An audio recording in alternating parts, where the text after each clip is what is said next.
Qual era a opinião que Lula emitia sobre o governo Bolsonaro? Ele dizia ele dizendo, né, que o presidente Bolsonaro nunca foi visto como alguém relevante para a política e que aquilo tudo que estava acontecendo com ele era apenas uma maneira de tirar ele e o PT e os progressistas do poder. Era basicamente isso que ele comentava, que não era uma pessoa preparada para ser presidente da República e que, por questões é, socioeconômicas e tal, havia uma parte da sociedade que conseguiu incutir na sociedade o ódio contra o PT e contra ele. Então, por isso que a situação estava como estava. Ele dizia que voltaria a ser presidente, voltaria a se candidatar a presidente? Essa é uma ótima pergunta também. Uma coisa que ele repetia muito, Guilherme, e que eu acho isso interessante hoje, né, pelo resultado que aconteceu, mais de uma vez, ele verbalizou para mim o seguinte: ele dizia assim, o Chastala, eu não quero ser presidente da República, porque eu já fui 8 anos presidente da República. Eu acho saudável para a democracia que ocorra uma troca de poder e de forma de pensar o país, de forma de pensar, de ideologia, de forma de pensar o mundo, como que é melhor. Eu acho saudável isso. Mas aí ele disse assim para mim um dia, ele falou assim, considerando o que está acontecendo agora, que estão querendo arranhar minha biografia, que foi construída com muito sacrifício, eu vou sair aqui da cadeia e vou voltar a ser presidente desse país.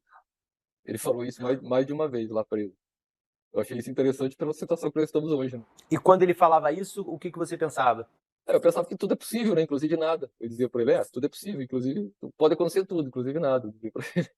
Porque a situação dele não era fácil, né? A situação dele era terrível.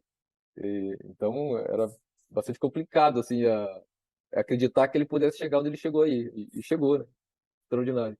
Que personagens você teve contato que passaram ali por aquela cela visitando Lula? Guilherme, isso foi muito legal, sabe? Isso foi bacana.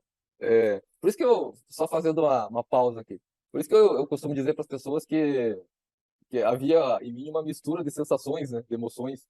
Porque ao mesmo tempo que eu achava uma pena, eu achava uma lástima o presidente, o Lula, um pensador progressista, um líder do país, enfim, uma pessoa relevante para o país, está preso, eu achava lamentável isso, o país nessa condição. E, por outro lado, eu gostava de ter ele preso, né? Eu já tinha condições de conversar com ele e conhecer muitas pessoas que o visitaram, que era sempre sempre pessoas muito interessantes, né? Então, não só os advogados, que são sensacionais todos, o Dr. Greenhalgh, uma figura extraordinária, uma pessoa muito legal, o próprio Zanin, a doutora Valesca, a Gleice Hoffmann, vários outros advogados, todos muito legais. A ex-presidente Dilma também visitou, eu a conheci, e o Haddad, que ia lá semanalmente, né? Mas teve algumas pessoas que visitaram apenas uma vez, que são interessantes, né? Por exemplo, uma que eu gostei muito de ter recebido foi o filósofo americano Noam Chomsky. Eu já havia lido alguns livros dele, gostava muito da maneira dele enxergar o mundo, da crítica contundente que ele faz para a política externa americana. Eu gosto muito desse escritor. Aí foi muito legal ter recebido ele, o Noam Chomsky. Foi o único cara que eu tietei, na verdade, que eu pedi uma foto para ele. Aí ele gentilmente tirou foto comigo. E, e aí teve também a Monja Cohen, que é uma pessoa que eu admiro, acho muito legal. Teve o Pepe Mujica. Pepe Mujica, um senhor extraordinário, inteligentíssimo, um ser humano incrível. Foi muito bacana. O presidente da Argentina, enfim, muitas autoridades. O Chico Buarque, tive o prazer de conhecer o Chico Buarque, com a esposa. Enfim, teve muitas outras autoridades, assim, autoridades e pessoas, artistas e tal, que eu visitaram, que eu gostei de ter conhecido. De que maneira você descreveria quem é o Lula que você conheceu? Rapaz, é complexo. Porque, assim, uma das características dele que eu achei mais interessantes é a resiliência.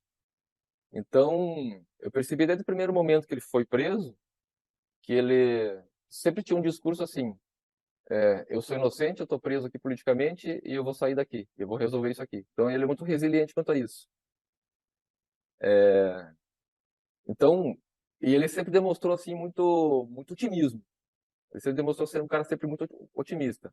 E outra coisa que ele falava muito, que eu acho bastante interessante para qualquer ser humano, é que quando ele falava assim, hoje eu tô sentindo que eu tô com um pouco de raiva e eu preciso controlar essa raiva porque essa raiva só vai fazer mal para mim e não vai fazer mal para a pessoa que eu tô sentindo raiva. Eu preciso controlar minha raiva para poder pensar racionalmente e estrategicamente sobre como decidir minha vida e como como resolver minhas situações. E raiva de quem ele falou? A raiva da situação toda, né? Dele estar preso e tal, dele achar dizer que isso tudo era uma grande injustiça, que isso tudo era só para tirá-lo do jogo político e tal. Por exemplo, para você perceber o profissional o profissional da política que ele é. Quando foi concedido entrevistas, que foi autorizado pelo ministro Lewandowski para que ele concedesse entrevistas preso, o que ele passou a fazer? Primeiro ele chamou a equipe dele, o advogado, conversaram sobre quem seria o entrevistador, para qual veículo de comunicação seria dada a entrevista e como é essa pessoa. Então, com o tempo, Guilherme, conforme eles escolhiam para quem ele dava entrevista, ele dizia para mim: hoje eu preciso estudar esse jornalista que vai me entrevistar amanhã. E teve casos de entrevistadores que ele disse para mim: eu fiquei até as 2 horas da manhã estudando esse cara para entender a cabeça desse jornalista, dessa pessoa que vai me entrevistar, para que eu possa entender ele, para que eu possa conversar com ele de uma maneira mais eficiente e eficaz. Então, eu percebia nele um grande profissionalismo, assim, uma grande preocupação em ser profissional no que ele está fazendo, sabe? Isso eu achei bastante interessante. E uma, uma coisa interessante também que eu achava era o seguinte: ele já sabia, quando vem um entrevistador, alguém entrevistar ele já sabia mais ou menos as perguntas que fariam, porque muitas se repetem, né? Então ele praticava comigo, com o advogado ali na cela, ele praticava as respostas para, se me perguntarem isso, eu vou responder assim, assim, assim, assado, beleza. Aí chegava no dia da entrevista, tive o privilégio de acompanhar todas, né? Aí chegava no dia da entrevista, vinha exatamente essa pergunta para ele. E aí ele respondia, mas respondia de uma maneira diria, mais fraca, ou menos interessante. Aí eu abordava ele na cela, né? Um dia, depois da entrevista, eu falava: ô Lula, aqui com a gente você deu uma resposta para essa pergunta muito legal, cara. Muito bacana, muito convincente, um argumento muito sólido. E lá na entrevista, a mesma pergunta, você não conseguiu responder dessa maneira, ficou meio dúbia a tua resposta. Aí ele brincava e falou assim: Chastava, apesar de 40 anos de experiência com entrevista e tal, quando liga uma câmera na tua frente, liga aquela luz, raciocínio diminui a capacidade de raciocínio intelectual e aí você acaba dando resposta, as coisas acabam não vindo e você acaba dando resposta que você não quer e que você acaba se enrolando. Eu achei Quer dizer, interessante vocês isso. estavam quase fazendo um media training com ele, né? É isso, exatamente. A gente fazia isso porque ele tem esse ímpeto assim. Quando saiu a notícia de que você escreveria um livro, ele disse que não se importava de que você escrevesse, né? Eu acho que é importante você contar essa conversa de vocês, até para as pessoas entenderem também a liberdade que você está tendo de dar essa entrevista e de falar com leveza sobre isso, né? Muito obrigado por essa pergunta. Muito obrigado mesmo. O que acontece? Vou explicar a origem dessa história. É, Depois de umas 2 semanas do Lula preso, eu comecei a ser questionado assim: antes de ontem, dia tal, quem visitou o Lula? Dia tal, o que aconteceu? E a minha memória não ajudava muito nisso. Então eu passei a fazer um relatório diário sobre tudo o que acontecia. E aí, 9 horas da noite, 10 horas da noite, a hora que eu estava liberado, eu perdi ali, passava ali uns 10, 15 minutos escrevendo num Word ali qualquer, escrevendo tudo o que aconteceu no dia. Quem visitou, o que ele falou, o que nós conversamos. Porque comecei a achar relevante as coisas que ele falava e as estratégias aquilo que ele estava pensando sobre o momento do país e tal. Eu comecei a anotar tudo isso, anotar o que ele falava, anotar a percepção que ele estava tendo sobre a atualidade do país, a atualidade do mundo e tal. Comecei a fazer anotações diárias para isso. Eu fui bastante disciplinado nesse aspecto porque são poucos dias que eu não escrevi, entendeu? Então, chegou ao final, quando ele foi solto, eu tinha um material ali de aproximadamente 800 páginas. Aí eu comentei, pô, isso aqui eu comentei com a minha esposa e tal. Aí eu até comentei, isso aqui pode dar um livro se eu tomar, claro, certas cautelas, certos cuidados, né? Para não expor coisas pessoais, para não expor a própria instituição. E aí acabou saindo na imprensa, eu não lembro quem que perguntou para mim, algum jornalista perguntou sobre isso, sobre você escrever um livro, até porque o Leonardo Padura, foi o Leonardo? Enfim, uma das visitas do Lula falou isso para mim, falou assim: ô Chastalo, você está vivendo um momento histórico aqui. Você tem obrigação para a história de você escrever o que está acontecendo aqui. E aquilo já me acendeu aí essa luz, né? Falei: pô, eu já tô escrevendo um relatório para que eu tenha acesso às informações do passado.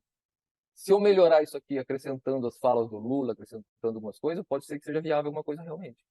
E a partir daí, quando ele saiu, só para terminar, né? Quando ele saiu da cadeia, a gente teve um encontro, alguns meses depois. Nós tivemos um encontro em São Paulo, onde nós almoçamos juntos.